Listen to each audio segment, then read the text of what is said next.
Good morning. Good morning. So, welcome to what we are now calling Kabrina Unscripted. This is going to be the daily live show with me where we're going to be going over things like leadership, how to build a business, what it looks like to create a course, and just these little tidbits that I find all across things that I'm reading, things that I'm watching, the internet, things that I'm coming into contact with my own clients. And so, today I really want to talk about this idea behind it's Monday. We have all of these things going on. If you're anything like me, if you're a parent, your kids are either on fall break or about to go on fall break. And so I've got kiddos at home today and woke up with like, we're going to get this done. We got up on time. We did all these things. And then stuff started hitting. There were moments where you're like, well, do I want to keep doing this or do I want to just crawl back into bed? And it's this idea of here's this willpower that I have, and how am I doing more? How am I striving for more? How am I building more? How am I bringing in more clients or getting more leads or moving up in my job if I'm in corporate? And what does that look like from a perspective of how does this actually work in our brains? And so there's actually a neurochemical in your brain that leads to willpower. And the problem is that you could wake up on Monday and go, this week I'm going to work out every single day and I'm going to eat healthy and I'm going to get up at 5:30 and I'm going to do X, Y, and Z. The problem is that willpower is a bucket of these. Think about if you had a bucket of M&Ms, for example, and you were pulling out an M&M every time you had a willpower that you were taking in of, okay, well, I ate healthy this morning.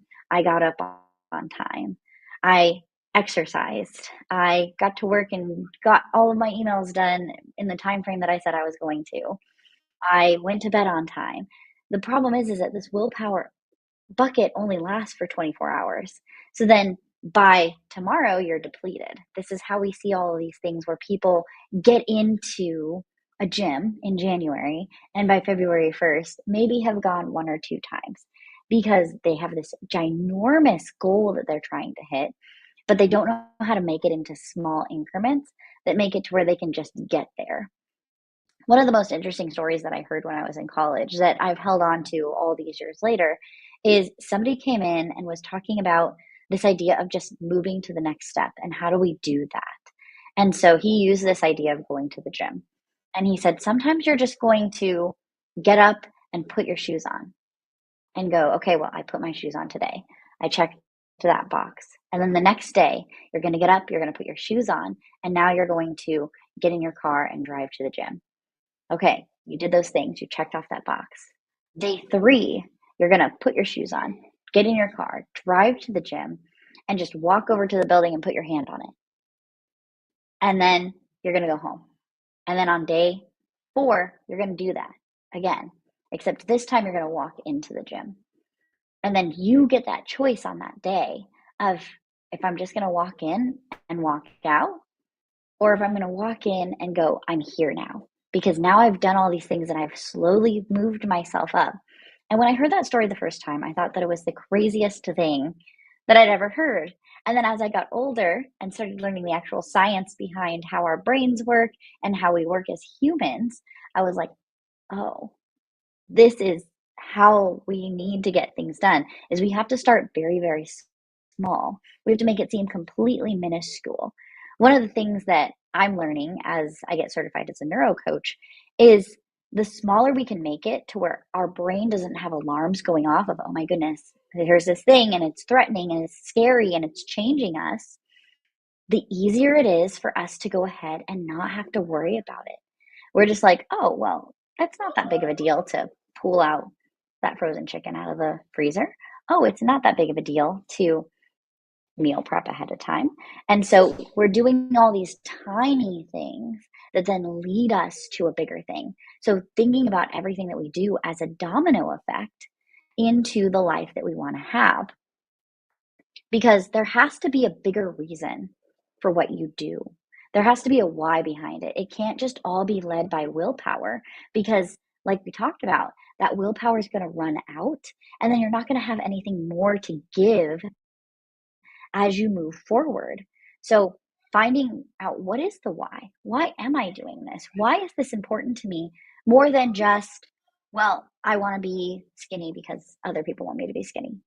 Or I want to grow a business and have a seven-figure business because that's what everybody is saying. I want to hit a 10K month because that's what everybody's telling me that's going to fix all of my problems. What is the bigger why behind that? I have a mentor of mine who says the why that makes you cry. So, what is it for you that brings you physically to tears for why you're doing what you're doing?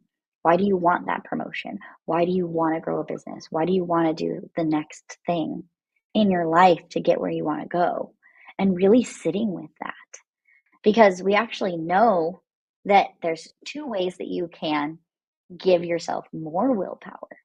And so we need our why, but we also need that willpower to kind of push us sometimes of, okay, we need to get out of bed. Yes, we need to do this next thing. And the way that we grow that is two different ways: meditation and physical activity. So exercise, walks, things like that. Those things that start to get your brain really thinking through pieces. But then on the meditation side, sitting with it, learning how to focus, learning how to deal with the emotions that we see and that we have instead of lashing out, instead of holding those in. Those are ways that you can start to gain more willpower and put more of those M&Ms into that bucket that you can then take from all day long.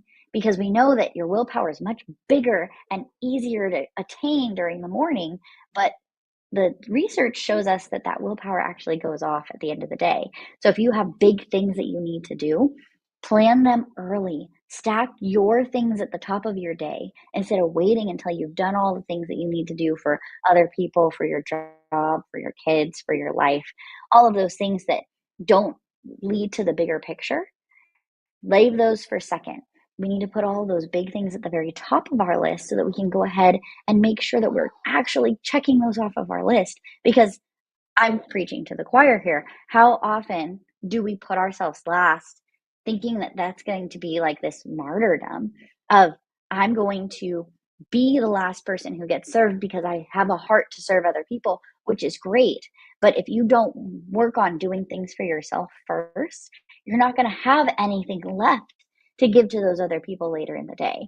And this is what leads us on to a lot of the mental health issues that we have and that we're seeing pop up more and more in our world, is because we've been so focused on everybody else first, God first, other people, my spouse, my kids, and then there's nothing left of us to actually give to anybody else. So it's putting your stuff at the beginning of the day, making sure that you know why you're doing this, and then making small changes. It's not just these big giant things of, I'm going to wake up on time, I'm going to exercise, I'm going to eat right. That's too many things. Because what's happening is that we're self-sabotaging ourselves early on. Because if one of those things doesn't work out, then many times we tend to just not do any of them. And so if I could just for a week make sure that I wake up on time, and then the next week I can make sure that I wake up on time, and then I can work out every day. And then maybe it's just working out 2 days a week. I know with my own, when I'm working with my mentor, I was like, I'm going to journal every single day and I'm going to work out every single day. And the first time I said it, she was like, okay. And then I came back the next week. She's like, so how many times did that work out? And I was like, I only got it done 2 times. And she was like, well, what if we made this next time just 3 times? And then as I was able to work up to it, then it was a lot easier. And so this is the same thing when we're trying to get into a new career or we're trying to grow and scale our business. This is sustainability. Because we're so focused on the next thing, the next thing, the next thing, we can talk about happiness and the studies behind that on another day. But we see that when we're always striving for the next thing, it actually ruins our happiness and it makes it to where we can't sustain the things that we're doing. That's why you'll see somebody hit this peak of these amazing things that they're doing in their life and then all of a sudden lose all of it because they don't know how to create sustainability in that. We create sustainability by doing one little thing at a time, building that foundation solid, and then moving to the next thing. You have to think about this like if you were building Legos and you wanted to make a staircase. And you started putting one Lego on top of another, on top of another, on top of another, on top of another. And it's going to stand up for a while. with the way that it's going on that curve. But eventually it's going to get too heavy up here for it to hold, and the whole thing's going to fall down. And that's what happens when we're working on our goals. And as we are in the beginning of fourth quarter, we're trying to hit those goals that we had at the beginning of the year that we're maybe like retweaking, trying to do some other things with, because we're trying to hit some kind of goal. And as you're getting ready to plan your goals for 2025, what is it that you want to do? What are the little things that you want to accomplish right now that will set you up for success later? And that's what I'm urging you to use your willpower for this week, the rest of this month, and the rest of this year. So thanks for joining us on the first episode of Kabrina Unscripted. I will see you all tomorrow.